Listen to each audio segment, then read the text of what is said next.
এই ভিডিওটা ভালো করে মন দিয়ে দেখো। জলটা ক্লিয়ার আছে মানে এই নয় যে জল ঠিক আছে।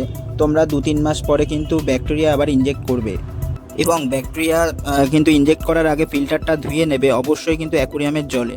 এটা কিন্তু বাইরের ওয়াটার ইউজ করবে না, তাহলে কিন্তু ওর মধ্যে যে একটুকু ব্যাকটেরিয়া থাকবে সেটা তোমরা এডিএ সুপার প্রো কিনতে পারো। এটা এডিএ নয়, তবে এটা ভালো কাজ দেয়। আমি ইন্টারনেট থেকেই কিনেছি দুটো, তো সেটাই দেখাচ্ছি তোমাদের যে কি থাকে জিনিসটার মধ্যে এবং কিভাবে করবে।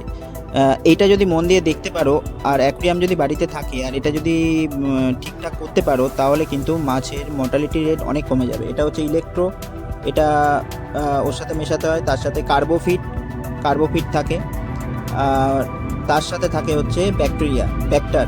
এর মধ্যেই কিন্তু ব্যাকটেরিয়াটা রয়েছে, অ্যাকচুয়ালি ডরমেন্ট পজিশনে থাকে। আর এটা হচ্ছে ওয়াটার পলিশ, মানে জলটা পুরো ক্রিস্টাল ক্লিয়ার করবে। এই 4টে জিনিস থাকে।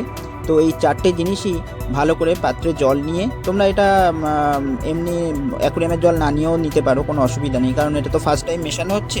তো এটা ব্যাকটেরিয়াটা ফার্স্ট দিয়ে দিলাম। এরকমভাবেই 4টে জিনিস খুব ভালোভাবে কিন্তু দিয়ে দিতে হবে।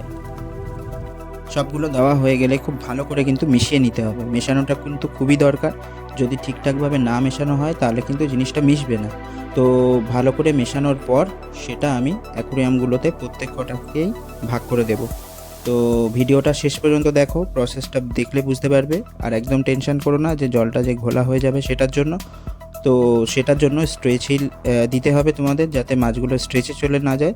1-2 দিন পরে দেখবে ক্রিস্টাল ক্লিয়ার ওয়াটার। তো ইনফরমেশনটা যদি ভালো লাগে প্লিজ শেয়ার করে দিও, সাবস্ক্রাইব করে দিও। দেখা হচ্ছে নেক্সট ভিডিওতে। টাটা।